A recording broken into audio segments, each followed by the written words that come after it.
So tara mga kasari, magpainom muna tayo ng kambing. Kasi yan, tanghali na. Alas 11 na ng umaga.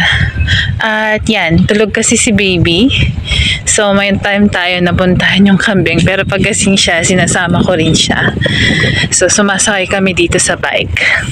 So yan, ito yung nabili naming lupa noon. So hindi pa namin siya nabakuran kasi pinapautang pa namin yung mga pera at wala pang masyadong extra. So yan,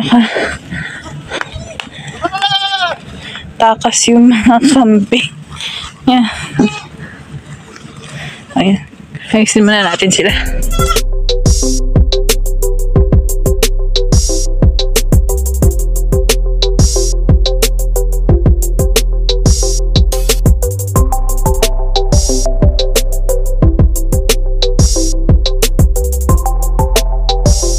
Yan mga kasari, pagka-uwi ko, gising na naman ang aking bunsong makulit. Wey. Ay. So, kahapon bumili yung mister ko ng 3 sako na bigas na tag half a ban or 25 kilos. So, bumaba na ng 50 pesos. Yan, buti naman, di ba? Bumaba siya ng 50 pesos per 25 kilos.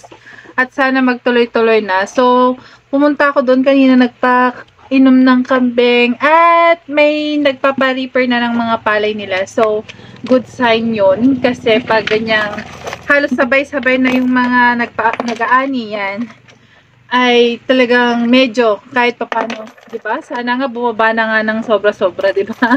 Para naman makaluwag-luwag din tayo sa gastos. Sa totoo lang, napakalaki na ng masasabi natin na allowance natin sa araw-araw o kaya yung kailangan nating gastusin sa araw-araw. Buti na lang dito sa amin, di ba? Yung father ko, mother ko, may mga tanim-tanim na gulay. So, yan. May talong, may kung ano-ano. So, yan. Sana magtuloy-tuloy ng bumaba para naman medyo bumaba din yung cost of living din natin dito, di ba? Cash out! Cash out! Mana? 900.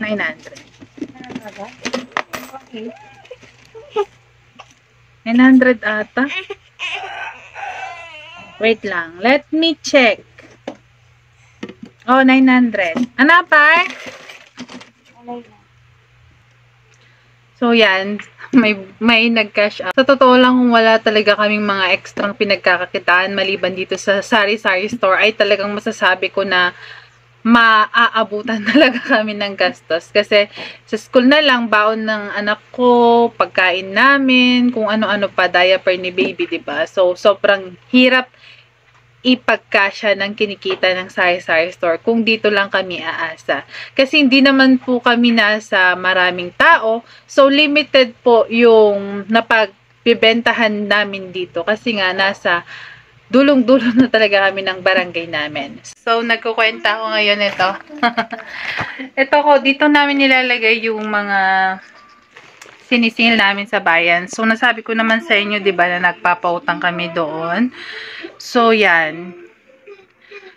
Sinesegregate ko siya or sineseparate ko siya one by one para mas madali kong makita yung tinutubo namin. Kasi dati, hindi talaga namin siya pinaghihiwa-hiwalay. So, pag may nasisingil kami, talagang yun na yung pinaghahalo-halo na namin. Pero dahil sa hindi kasi siya madaling makita kung magkano na yung tinutubo niya or yung kinikita niya. So, ginawa ko talaga yan. Pinagsiseparate ko, depende sa pangalan yan. May mga lalagyan tayo. So, mas maganda yon at mas madaling makita.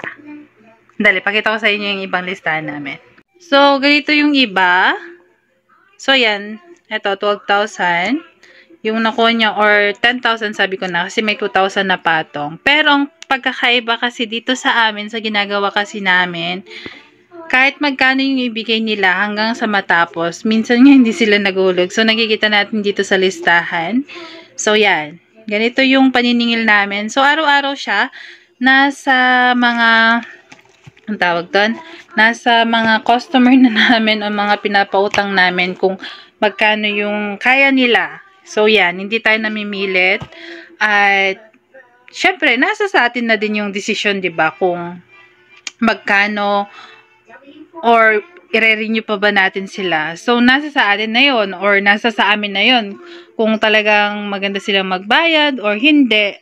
Or kung kahit hindi sila magandang magbayad, kung gusto pa namin silang i-renew. So, ganito po yung ginagawa ko. Yan. Sa pinapautang namin sa bayan. So, iba pa rin yung listahan namin sa pinapautang namin sa dito, sa barangay pala namin or dito sa lugar namin.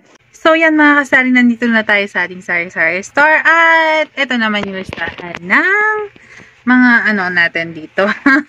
Pero nilipat ko na siya, so may bago na tayo. Ton!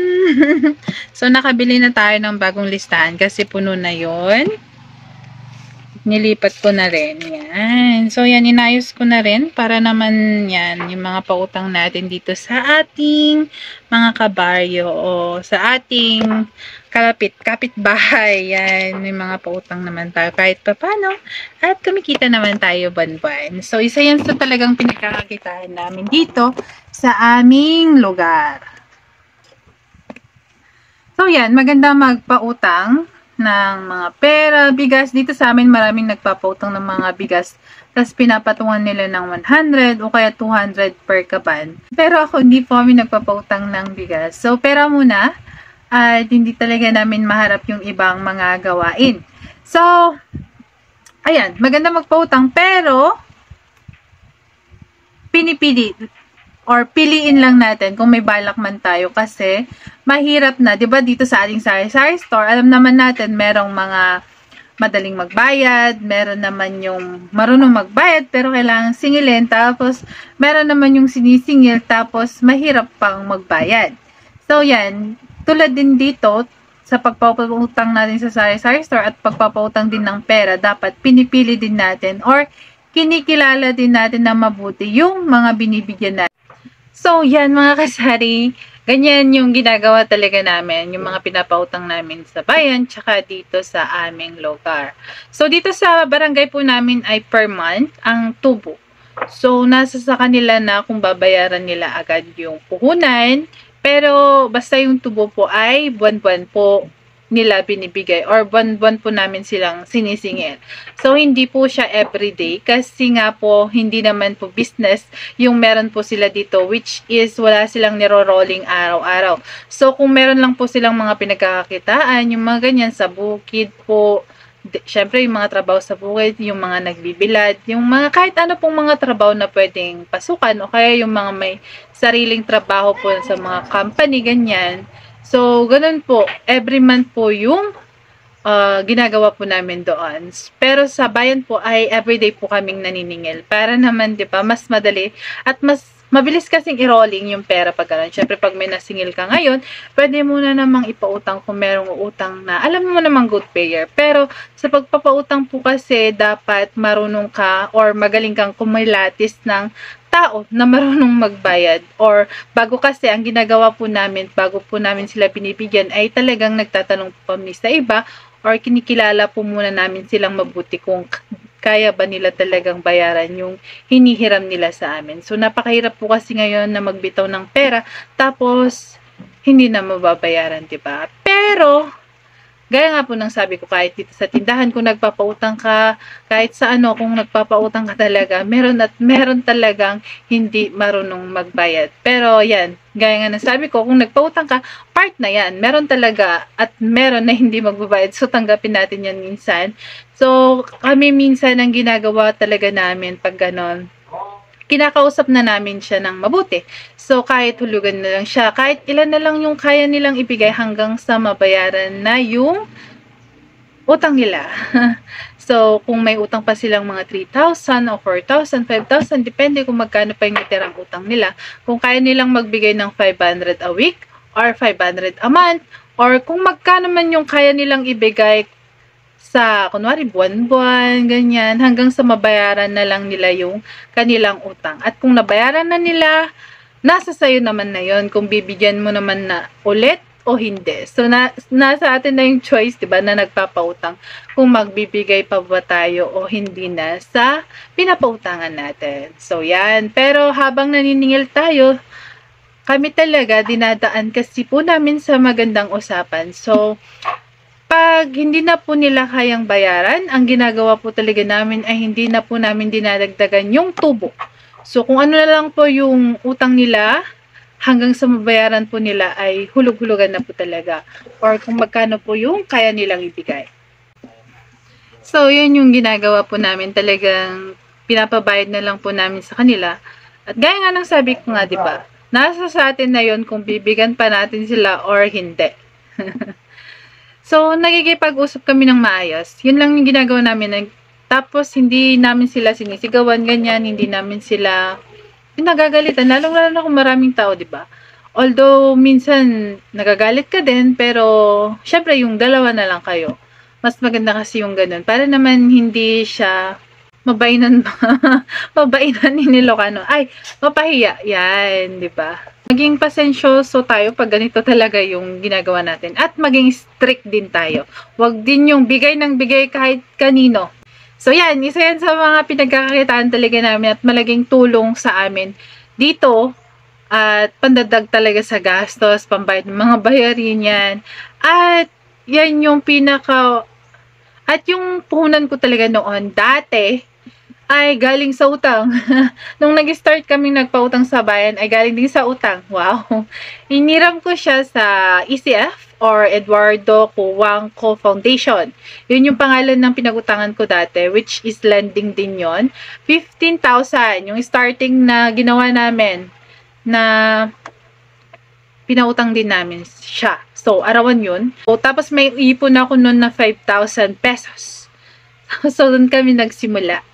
Sa 20,000 na yan. So, sa 20 kami nagsimula hanggang sa okay naman, dumami naman siya ng dumami at nakakatulong naman talaga sa amin. Pero bago ko sinimulan talaga yon, sumali ako sa paluwagan. So, mga 3 weeks or 1 month yata, hindi ko na kasi maalala, medyo matagal na. So, nagsahod na ako sa paluwagan which is 40,000 po yung matatanggap doon. So, dalawa yung sinalihan ko kasi nagtatrabaho pa ako doon dati sa bayan. So, 200 yon, hulog niya araw-araw. 40,000 yung sweldo, tapos yung isa pa, dalawa kasing pangalan ang kinuha ko or dalawang number. So, yung kita, may karinderya din kami dati, which is nagsarado na kasi hindi na namin maasikaso. Dahil nga po na-stroke dati si papa ko, so yung mga business niya, kailangan namin siyang tulungan. Yung, may karniyan kasi siya sa bayan, which is yun yung pinagtatrabuhan ko. Tapos yung karinderya, yung mister ko naman po yung nagbabantay. Tapos may karinderya pa sila papa na isa. Tapos, yun talaga, tulungan kami. So, pinasarado ko na yung karinderya namin kasi hindi na namin siya masikaso ng mabuti. Ang hirap kasi isa-isang business pag hindi natututukan talaga ng may-ari din kahit papano, diba? So, yan. Sad to say talaga, kahit kumikita yung karinderya na yon ay binitawan na naming mag-asawa kasi nga naniningil din si Mr. Tapos nakikitrabaho din dun sa isang karinderya which is tumutulong siyang nagpapalakad din. So napakahirap, 'di ba? So dahil sa gusto rin namin tulungan yung parents din namin para naman pag magaling na si Papa nun dati, ay talagang meron pa rin silang babalikan na business. So, yan. Pero, okay lang. Kahit nagsarado yung business na yon ng karinderya namin, worth it naman. So, nung okay na sila Papa, nakabalik na, napapatakbo na nila yung business nila. So, doon naman ako nag-decide na mag-abroad dati sa Hong Kong. Para naman mas mabilis kasi yung pag-iipon, kasi doon libre, diba? Libre yung pagkain, libre yung lahat. Yun nga lang, malayo po yun sa pamilya natin. So, napakalaking hirap po sa isang OFW ang malayo sa pamilya. Pero, minsan, kasi kailangan din nating mag-practical. At, hirap na po kasi minsan ng bilihin or mahal ng bilihin po dito ay wala na rin po masyadong naiipon. So, minsan, kahit ayaw natin, di ba? Minsan kasi pag nag-business naman, hindi naman lahat nagsasucceed. So, yun po. Kailangan minsan talagang lumayo para sa pamilya na din, para makaipon. So, ako, hindi ko naman po masasabi na hindi na ako aalis. So, depende po yan. Mahirap pong magsalita ng patapos. Pero, yun na nga po mga kasari. Doon na po muna.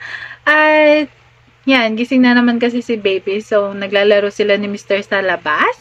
At kung may nabigay po akong mga ideas, please like and subscribe. At pakiring naman po yung notification bell para ma-notify po kayo kung mag-upload po ako ng bagong video. Maraming pong salamat!